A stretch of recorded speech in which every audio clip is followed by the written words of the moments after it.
오늘 저녁에는 우리가 함께 공독한 갈라디아서 4장 12절부터 20절 말씀을 본문으로 거짓된 열심과 참된 약함이라는 제목으로 함께 은혜 나누는 시간을 소망합니다.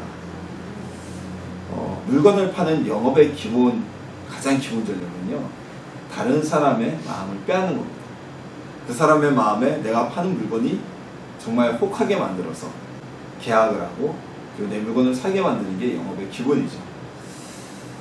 예전에 거의 20년 전에 방영되었던 상도라는 드라마가 있습니다.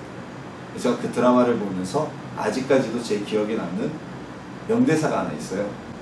거기서 한 거상이 자신의 제자, 장사하는 법을 배우겠다는 제자에게 이런 얘기를 합니다. 장사꾼은 돈을 버는 것이 아니라 사람을 사는 것이다. 즉 내가 물건을 팔고 이익을 거두는 장사지만 진정한 장사는 단지 사람의 마음만 현혹시키는 것이 아니라 그 사람 자체를 얻는 것이 진정한 장사라는 이야기를 하였습니다. 자, 우리가 친구를 사귀거나 또는 우리 교회에서 복음을 전하는 전도를 할 때에도 마찬가지의 같은 논리가 적용이 됩니다. 누군가에게 먼저 신뢰를 얻지 못하고 내가 그 사람을 신뢰하지 않고 그냥 단순히 이익만 얻고자 한다면 그 관계는 아무리 친해 보이고 아무리 사랑스러워 보인다고 해도 진정한 친구는 될 수가 없을 것입니다. 하지만 마음을 서로 열고 그 사람의 진실된 모습을 본다면 서로 신뢰하기도 하고 때론 서로 돕기도 하고 그리고 서로 이익을 보기도 하고 어떨 때에는 내가 조금 손해보더라도 그 손해를 감수해 줄 수 있을 것입니다. 왜냐하면 이들은 이미 마음이 통한 관계이기 때문입니다. 하지만 오늘날 많은 사람들이 이익을 얻기 위해서 관계를 맺습니다. 그리고 자신의 무언가를 얻기 위해서 열심을 냅니다. 물건을 팔기 위해서 고객에게 많은 친절과 그리고 많은 편안함을, 서비스를 제공하기도 합니다. 또는 회사에서 승진하기 위해서 인사권자의 눈에 들기 위해 인사권자에게 잘 보이고 그의 마음에 드는 행동을 하기도 합니다. 하지만요, 매장에서 퇴근한 이후에는 아무리 자신의 매장 고객이라고 해도 밖에서 만났을 때 그러한 친절을 베풀지 않습니다. 내가 회사를 이직한 이후에는 자신이 인사권자였던 사람에게 더 이상 잘 보일 필요도 없고 인사를 할 이유가 없다고 생각합니다. 왜냐하면 이익만으로 무언가 얻기 위해서 맺어진 헛된 열심이기 때문입니다. 그들이 그렇게 누군가에게 친절을 베풀고 누군가에게 잘 보이려고 했던 것은 나의 것을 얻기 위한 열심이었기 때문에 관계가 지속되지 않는 것이죠. 그럼에도 불구하고요, 열심을 내는 사람은 사람들에게 호감을 얻습니다. 그리고 많은 사람들에게 어떤 호감을 주고 좋은 평가를 받게 됩니다. 하지만 그 열심이 정말 진실된 열심인지 나의 것만을 얻기 위한 어떻게 보면 위장된 거짓된 열심인지 우리는 분별할 수 있어야만 합니다. 오늘 본문은요, 갈라디아 교회 내에서 열심을 내고 있었던 율법주의자들, 그에 반해 몸도 약하고 어디 한 곳 성한 곳이 없어 보이는 아주 병약한 바울, 이들 중에 누가 진짜였을까? 그리고 오늘 말씀을 나누면서 내 안에 있는 거짓된 열심 또는 진실된 약함이 있다면 그 약함과 거짓을 돌아보는 시간이 되기를 주님의 이름으로 소망합니다. 하나님께서는요, 거짓되고 위장된 예배를 받지 않으셨습니다.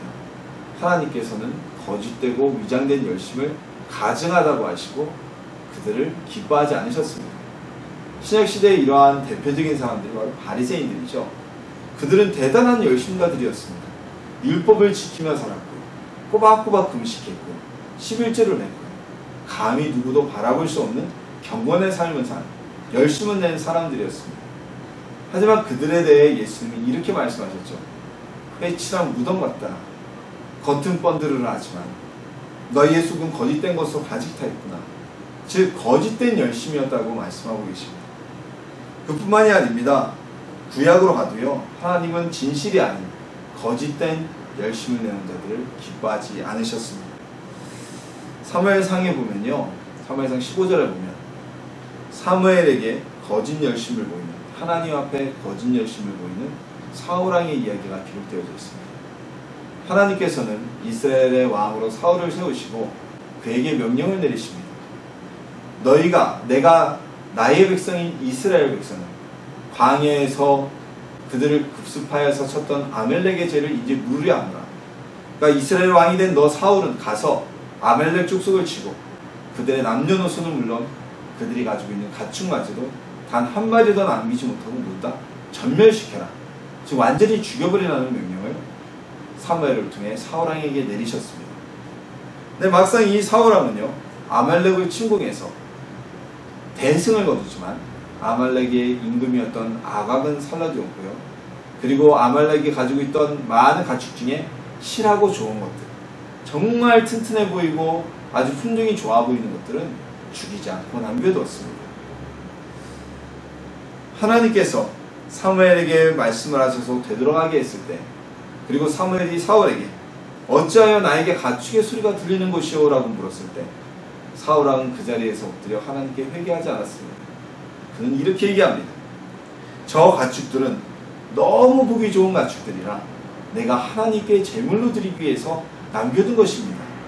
즉 사울은 자신이 가지고 있던 욕심을 마치 하나님께 열심을 드리고자, 하나님께 열심히 제사 드리고자 하는 마음으로 위장해버렸습니다. 그러나 하나님은 사울에게 거짓된 마음, 그 속에 있는 마음을 진작부터 알고 계셨던 분이시죠. 이 일을 통해서 사울왕은요, 하나님께서 더 이상 그를 이스라엘 왕으로 여기지 않으신다면 내가 너를 버렸노라는 선고를 받게 되어버리고 합니다. 이처럼 하나님은 겉모습과 속이 다른 사람들을 매우 싫어하십니다. 어찌 보면 차라리 겉과 속이 똑같이 죄악된 사람들은 하나님이 좀 덜 미워하시는지 몰라요.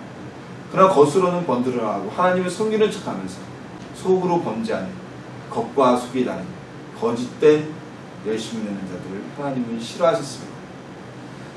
그러나 사람들은 겉모습에 현혹이 됩니다. 겉으로 열심을 내는 사람, 그리고 성실한 사람에게 관심이 가게 되어 있습니다. 저도 마찬가지고요. 모든 사람의 기본 모습이죠. 근데 누군가 열심을 내면 저 사람의 진실이 무엇일까를 생각하기 이전에 그가 내는 열심의 겉모습을 보고 그의 마음속을 판단하게 됩니다. 그리고 그의 겉모습이 진정한 마음의 모습이라고 여기게 됩니다. 그의 거짓된 때로는 열심에 속는 모습이 우리에게 나타나기도 합니다. 그러나 그리스도인들은요, 사람을 볼 때 외모가 아닌 참된 그 마음의 중심을 볼 수 있어야만 합니다.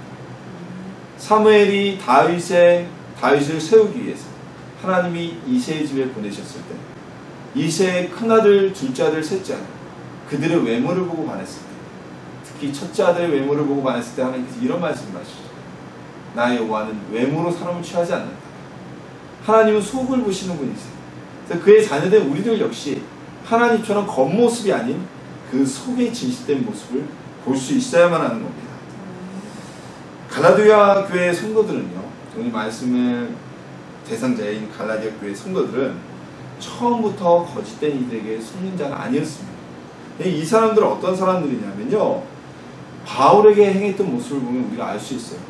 이는 병약했던 바울이 갈라디아 교회에 왔을 때 바울의 모습을 조롱하거나, 바울에게 왜 저리 병약한 사도가 왔어? 베드로처럼 힘이 넘치는 사도가 아니라 어떻게 저렇게 약한 사도가 왔을까? 멸시하거나 모멸하지 않았다. 바울의 참된 열심의 모습을 보았던 사람들이었어요. 근데 오늘 갈라디아서의 말씀에 보면 이 갈라디아 교회 성도들에게, 그 교회 가운데 침투한 거짓된 자들에게 이들의 마음을 빼앗기고 있었던 겁니다. 어떻게 그랬을까요? 어느 날 갈라디아 교회에 들어온 성도들 몇몇이 열심히 봉사를 하기 시작합니다. 예배에도 빠지지 않습니다. 구제하는데도 앞장섭니다. 그리고 성도들에게도 매우 살갑게 대하고 성도들의 어려움을 돕는 일에도 힘을 쓰게 됩니다. 그러자 갈라디아 교회의 성도들은 경건한 사람들이었지만 그 거짓된 열심을 가진 자들의 겉모습을 보고, 거짓된 모습을 보고 거기에 마음을 빼앗기기 시작했던 것입니다. 최근 들어 이 갈라디아 교회에 침투했던 율법주의자와 같은 행태를 하는 이단이 있습니다. 신천지죠. 신천지 교회. 신천지 새하늘 장막이라고 자기는 얘기하던가요? 이 신천지에서 파송된 소위 추수꾼이라고 자기들끼리 여기는 사람들은 기존 교회에 침투를 합니다. 그래서 1년이건 2년이건 정말 열심히 봉사를 합니다. 그래서 교회 예배도 빠지지 않고 기도도 열심히 하는 것 같고 목사님도 잘 섬기는 것 같고 성도들 사이에서도 막 서로 잘 섬기고 구역 활동도 열심히 하고 자, 한 1, 2년 한 교회에서 그러면 모든 성도들의 마음이 끌릴 수밖에 없어요. 그러면 본색을 딱 드러나는 거죠. 자신들에게 성도들의 마음이 빼앗겼다. 자신들에게 넘어왔다고 생각됐을 때 이런 얘기를 합니다. 교회들의 안 좋은 모습을 부각시키고 여기는 거짓된 교회다. 바른 복음을 전하지 않는다. 우리가 진리의 복음을 전하는 곳에 가서 구원받자라고 하면서 성도들을 몽땅 신천지로 끌고 갔습니다. 제가 아는 교회 중에 한 교회도 이 인접적인 굉장히 대단한 교회인데 교구 하나가 전부 다 신천지에 넘어가는 일이 있었어요. 교역자도 그래서 파면되고 큰 분란을 일으켰어요. 자, 이런 거짓된 신천지들의 잔입 때문에 요즘 많은 성도들과 교회들이 피해를 입었습니다. 그러다 보니까 교회마다 입구에 뭐라고 써있나요?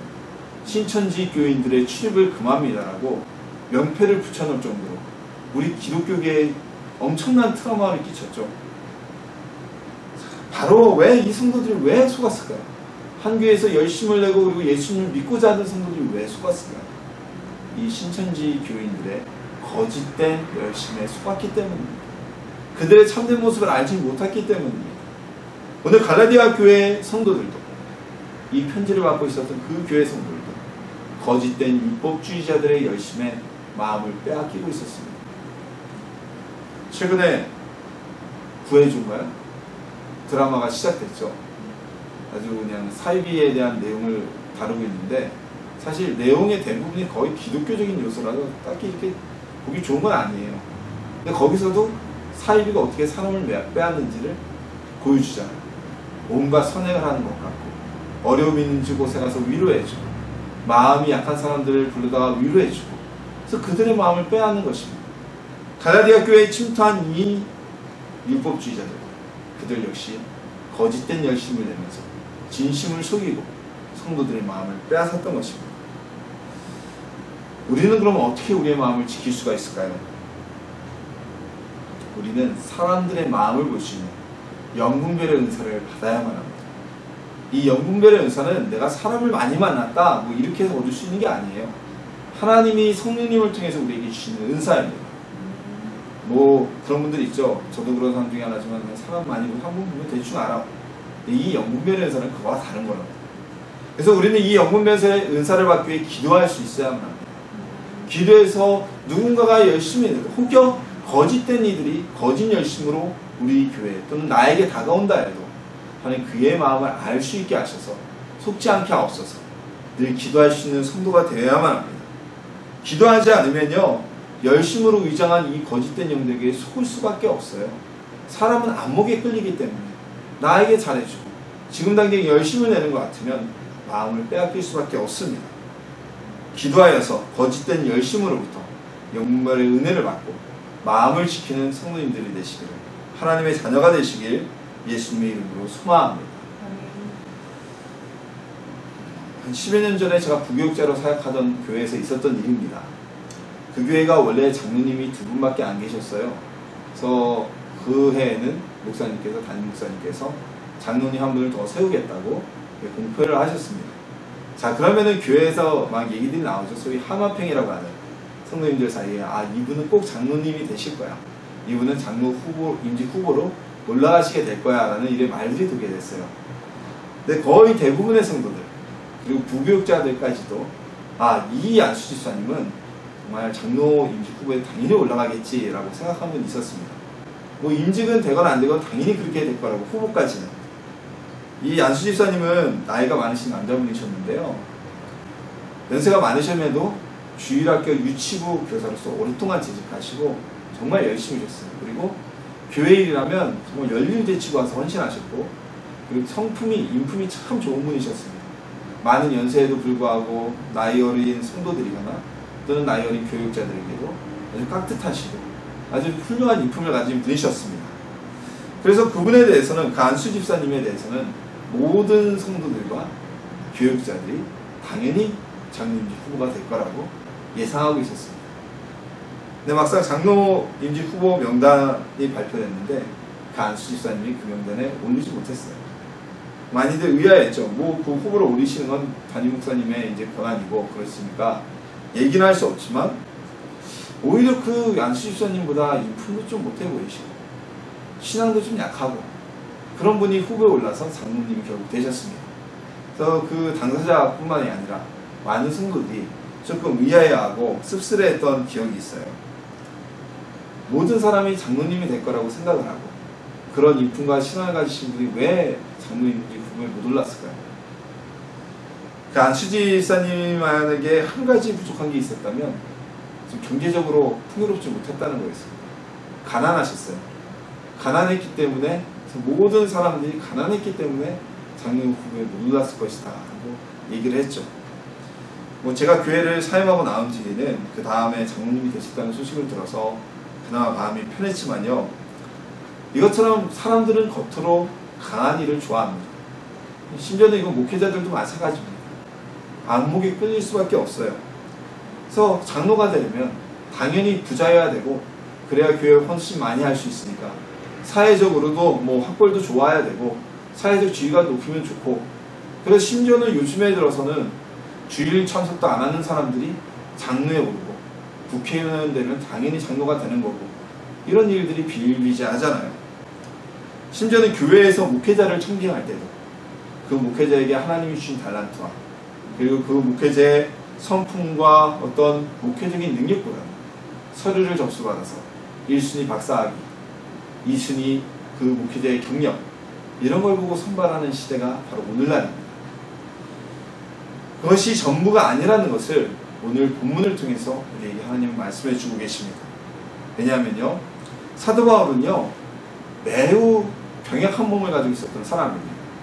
아마 사도 바울이 오늘날 이 시대에 목회자로 왔다면 교회에서 청빙을 받을 대상이 안 됐을 수 있어요. 첫 번째 외면 대상일 수 있어요. 사도 바울은 몸이 굉장히 약했어요. 오늘 본문에서도 본인이 고백하고 있습니다.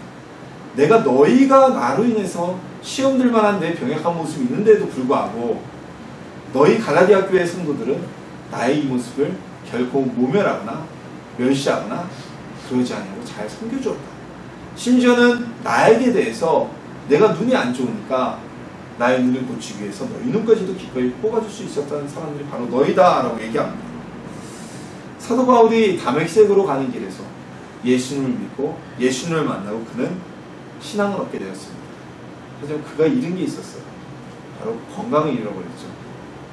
전에 내려오는 이야기에 의하면 사도 바울은 3가지 질환이 있었다는 얘기가 있습니다. 전승에 의하면 그 예수님을 만났을 때 3일 동안 눈이 멀잖아요. 안지를 가지고 있었고 오늘 본문에서도 너희 눈을 뽑아줄 정도라고 하면 안지는 거의 기정화된 사실인 것 같아요. 그거는 두 번째로 학질이 있었다는 얘기가 있습니다. 오들오들 몸이 떨고 오한이 오는.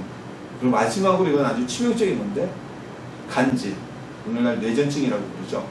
간질은 어느 순간에도 엎어져가지고 막 경련을 일으키고 보기 흉한 질병 중에 하나잖아요. 그래서 오늘날 뇌전증을 앓는 분들이 참 사회생활하기 힘들어하시는 그런 고통스러운 질병인데 이 3가지 질환이 바울에게 있었다는 전승이 있을 정도로 바울은 굉장히 병약한 몸을 가지고 있었던 사람입니다.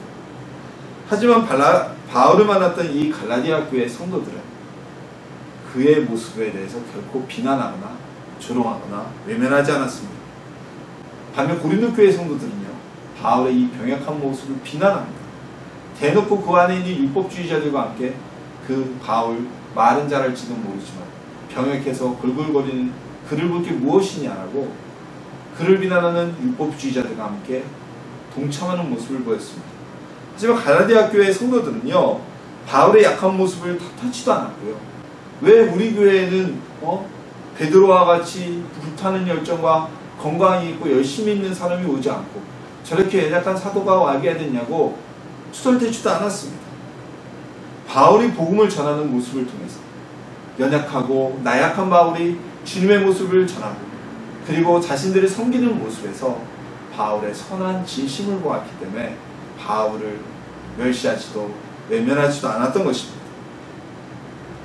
즉 바울이 처음에 만났던 갈라디아 교회 성도들은요 바울의 겉모습을 보지 않고 바울의 참된 진실을 그 진심을 볼 수 있었던 사람들이었던 것입니다. 자, 진심을 보는 눈은요 겉으로 보는 열정과 외양을 통해 보이지 않습니다. 겉보기에 바울은 병약하고 연약했지만 그의 가진 마음의 사랑 그리고 예수님을 통한 열정을 보고 갈라디아 교회 성도들은 바울의 진심을 볼 수 있었던 것입니다. 갈라디아 교회 성도들은 바울에 대해 모멸과 멸시보다는 오늘 본문에 이렇게 기록되어 있죠. 하나님의 천사와 그리스도 예수와 같이 나를 영접해 주었다. 즉 바울을 하나님의 천사와 예수님처럼 섬기고 영접했던 참된 진실을 볼 수 있었던 사람들이었습니다. 자, 우리도 갈라디아 교회 성도들과 같은 은혜를 갖기를 소망합니다. 외모보다는 그 진심을 볼 수 있고 우리 눈에 보이는 누군가의 환경과 겉모습과 그의 행색보다는 그 마음에 가지고 있는 예수 그리스도를 향한 진심, 그가 가지고 있는 삶을 대하는 진심을 볼 수 있는 하나님의 자녀가 됩니다. 그래서 늘 누구를 섬기던 갈라디아 교회 성도들의 처음 모습과 같이 예수님처럼 섬길 수 있는 하나님의 자녀가 되기를 소망합니다. 갈라디아 교회 성도들 처음 만났던 이들이 참된 진심을 볼 수 있었던 약한 모습이 아닌 어떻게 보면 질식된 진실된 약함을 볼 수 있었던 사람인 걸 알고 있었던 바울은 그들에게 목소리를 높여 꾸짖더라도 그들을 거짓된 열심을 가진 자들에게서 구하고자 하였습니다. 우리가 예수님의 사랑은요 늘 용서하고 늘 품어주고 늘 위로만 하는 것이라고 착각해서는 안 됩니다. 그러니까 많은 분들이 그런 착각을 해요. 그래서 교회 나와서는 늘 사랑받아야 되고 위로받아야 되고 그리고 교회에서는 누군가의 잘못을 늘 덮어줘야 된다고 착각하기가 쉽습니다. 근데 예수님조차도요 예수님의 사랑하는 제자들이 잘못했을 때는 아주 매섭게 꾸짖으셨어요. 베드로, 예수님을 사랑하셨던 베드로가 잘못된 고백을 했을 때는 베드로를 강하게 꾸짖으셨고 또한 예수님의 제자였던 야고보와 요한이 예수님의 좌편과 우편에 앉게라는 이야기를 했을 때는 그들의 잘못을 또 꾸짖으셨습니다. 예수님이 그들을 꾸짖으신 이유는 미워서가 아니라 제자들이 꾸짖음을 통해서 바른 길을 찾아가게 하려는 목적을 가지고 계셨기 때문이죠. 오늘날 자녀교육의 가장 큰 폐해는요 아이들을 제대로 훈육하지 않는다는 것입니다. 훈육이라는 단어는 정말 가르치고 키운다는 뜻을 가지고 있죠. 근데 어느 때부터인가요? 우리나라에 선진형 교육이라고 해서 아이들을 혼내키지 않고 심지어는 아이들에게 반말조차 하지 않고 부모도 존댓말을 쓰는 것이 마치 앞서가는 교육인 것처럼 알려지는 모습이 보이기 시작했습니다. 자, 선진형 교육의 핵심은 뭐냐면요 바른 훈육은 공정한 상과 벌입니다. 잘한 일이 있을 때는 그만큼의 상을 주고 잘못했을 때는 벌을 주는 것이 정말 올바른 훈육이고 그것이 바로 선진형 교육이에요. 그래서 조금 더 나간다면 아무리 사랑하는 자녀라도 잘못하면 따끔한 꾸짖음, 그래서 바른 길로 인도하는 것이라는 거죠. 단지 우리가 그 아이를 꾸짖을 때 부모의 개인 감정이 들어가지 않게 아이가 내가 왜 혼났는지 때로는 내가 왜 벌을 받는지 이해할 수 없을 정도의 그런 벌을 주지 않는 것, 그것이 바로 이 선진형 교육의 핵심입니다. 미국에서도요 케네디가 같은 명문가들 아이비리그를 보내는 대대로 보내는 그런 가문은 지금도 우리도 상상할 수 없을 정도의 최고를 하는 가정들이 많아요. 전통 기독교 가정들. 중요한 것은 우리가 아이들을 오냐오냐 키우는 것이 아니에요. 우리가 옛날에는 한국 사회가 아이들에게 칭찬에 참 인색했잖아요. 그냥 뭐 잘해도 잘했다는 칭찬 안 하고 잘못한 것만 이렇게 지적하다 보니까 아이들에게 그 잘한 것에 대한 상을 주고 칭찬을 해주라는 반대적인 이야기가 지금 너무 간 것 같아요.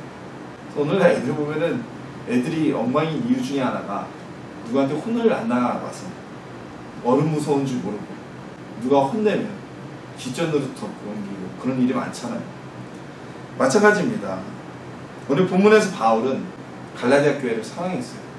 그래서 그들을 사랑했기에 그들을 바른 길로 다시 돌이키게 하기 위해서 내가 너희를 향하여 언성을 높이더라도 너희를 내가 해산하는 고통, 아이를 다시 낳는 고통과 같은 고통을 겪더라도 바른 길로 인도하고자 한다고 선언하고 있습니다.